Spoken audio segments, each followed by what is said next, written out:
मालनपुर से संचालक। कौन से स्कूल से हैं आप संचालक?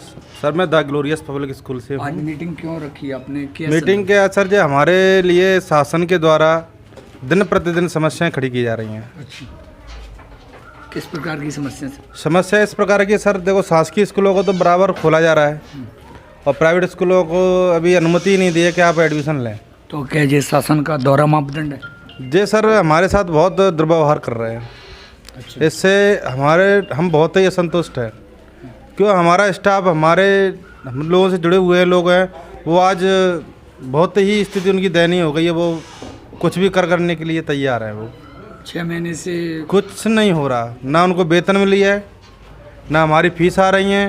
हमारी जो फीस थी वो परीक्षाओं से पहले हो गई। मोस्टली फीस जो है पेरेंट्स के पास ही है। हम भी मजबूर हैं, क्या करें। आज आपकी बैठक में आरटीई से संबंधित भी चर्चा हुई। क्या परेशानी चल रही है आरटीई में? आरटी में सर भुगतान ही नहीं करना चाहती शासन की मंशा, तो मुझे ये लगती है।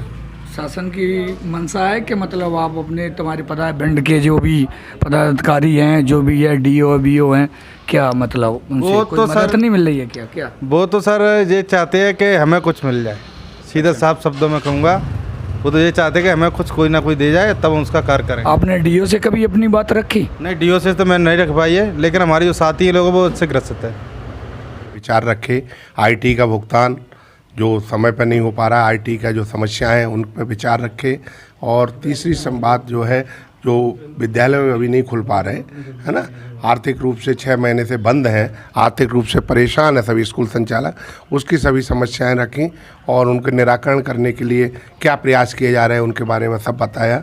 कि माध्यमिक शिक्षा मंडल द्वारा जो ऐप बनाया गया है उसके विरोध किया गया। उसका जो है ज्ञापन अपने मुख्यमंत्री शिवराज सिंह चौहान को दिया और उन्हें आश्वासन दिया कि इस ऐप को हम समाप्त कर, जो पुरानी पद्धति उसी से हम जो नहीं, है। आज मीटिंग में चर्चा हुई आपकी में क्या मतलब प्राइवेट स्कूलों के साथ षड्यंत्र चल रहा है? हाँ, प्राइवेट विद्यालय जो हैं उनके साथ भेदभाव किया जा रहा है मध्य प्रदेश शासन स्कूल शिक्षा विभाग द्वारा। शासन की जो नीतियां हैं वो दुभाषी हैं, जबकि दोनों शासकीय अशासकीय विद्यालय शिक्षा के क्षेत्र में सहयोग कर रहे हैं, कार्य कर रहे हैं। फिर भी शासकीय स्कूलों में उन्होंने 15 जुलाई को प्रवेश की अनुमति दे दी, विद्यालय गणवेश पुस्तक वितरण का काम, जबकि अशासकीय विद्यालयों को आज दिनांक तक खोलने के उन्होंने आदेश प्रदान नहीं किए हैं। अभी 31 अगस्त तक विद्यालय बंद थे और उन्होंने 30 सितंबर तक बढ़ा दिया गया है। ये बड़ी परेशानी की बात है। इस तरीके का भेदभाव होना उचित नहीं है। हम समानता का व्यवहार करना चाहिए शासन को, चाहे वो शासकीय विद्यालय हो चाहे वो अशासकीय विद्यालय हो। आपके यहाँ ये भी चर्चा हुई, चुनाव आ रहा है तो फिर क्या मतलब किस तरीके से? हाँ, चुनाव आ रहा है। चुनाव में जो है गानाओं को जो भी प्रतिनिधि खड़े हों उनको अपनी बात रखी जाए, समस्याओं से अवगत कराया जाए।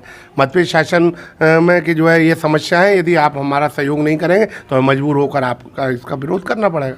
अच्छा सर, मैं सर आपसे चौहान साहब पूछना चाहता हूँ कि कोरोना तो एक अवसर है, अभी ऐसी चर्चा हुई? बिल्कुल बिल्कुल बिल्कुल। जैसे कि कोरोना काल जो चल रहा है, इसमें मैंने देखा कि प्राइवेट स्कूल संचालक जो है वो बहुत बुरे दौर से गुजर रहा है। चाहे वो प्राइवेट स्कूल संचालक हो या उनका व्यक्तिगत स्टाफ हो, वो सभी बहुत बुरे दौर से गुजर रहे हैं। लेकिन शासन इसमें भी अवसर को तलाश रहा है और प्राइवेट स्कूल संचालकों के साथ में भेदभाव कर जो है, इस समय शासन की पूरी मंशा है कि प्राइवेट विद्यालयों को दरकिनार करते हुए उस अवसर का लाभ उठाएं और अधिक से अधिक बच्चे प्राइवेट विद्यालयों से निकाल कर जो है और कैसे भी वो शासकीय विद्यालयों में प्रवेश ले लें। इसके लिए शासन पूरे जोर तरीके से षड्यंत्र रच रहा है और विभिन्न प्रकार के तरीके अपना रहा है, कोई कमी नहीं छोड़ रहा। पीएससी ऐसा सुन रहे हैं कि आंदोलन करने वाला है। पीएससी जो एसोसिएशन है, क्या आंदोलन के मूड में है? निश्चित ही हम लोगों की विभिन्न मांगों को लेकर हम लोग प्रयासरत हैं। माननीय मुख्यमंत्री जी को हम लोगों ने ज्ञापन भी दिया था और ज्ञापन देने के पश्चात हमारा ये विचार है कि अगर हमारी समस्याओं पर गौर नहीं करता है, शासन विचार नहीं करता है, तो निश्चित ही हम एक बहुत बड़े स्तर पर पूरे प्रदेश में एक आंदोलन चलाएंगे। और उसके अलावा मैं आपको एक महत्वपूर्ण बात बता दूं कि अगर आंदोलन से पहले अभी एक उपचुनाव का अवसर है, हम शासन को बार बार आगाह कर रहे हैं, बार बार चेताने का प्रयास कर रहे हैं कि आप सुधर जाएं। और नहीं तो मुझे लगता है कि जिन 26 या 27 सीटों पर उपचुनाव होंगे उसमें भाजपा की सरकार है, उनको अपनी उंगलियों पर उन 27 में से गिनना पड़ेगा।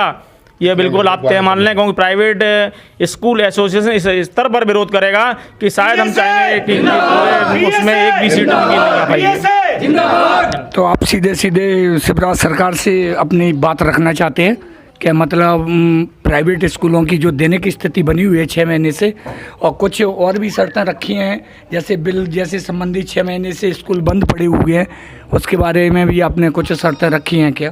हमारा सबसे पहले तो शिवराज सिंह जी से, हमारे माननीय मुख्यमंत्री जी से विनम्र अनुरोध है, अगर हमारे अनुरोध को स्वीकार नहीं किया जाता है, उस पर विचार नहीं किया जाता है, तो इस अनुरोध को आप चेतावनी भी समझ सकते हैं। दूसरा, आपने विषय बताया कि बिजली के बिल को लेकर, तो बिजली के बिल के संबंध में मैं आपको बताऊं कि अभी हमारे ऊर्जा मंत्री माननीय प्रद्युम्न सिंह तोमर जी, जो हमारी विधानसभा को भी बिलोंग करते हैं, हमने प्राइवेट स्कूल एसोसिएशन की तरफ से उनको ज्ञापन भी दिया था। हमने कहा था कि प्राइवेट विद्यालय संचालक जो हैं इस समय बहुत बुरे संकट से गुजर रहे हैं, तो क्यों ना आप उनके बिजली के बिलों को इस कोरोना समय को देखते हुए उस कार्यकाल का बिल जो है वो माफ़ कर दें।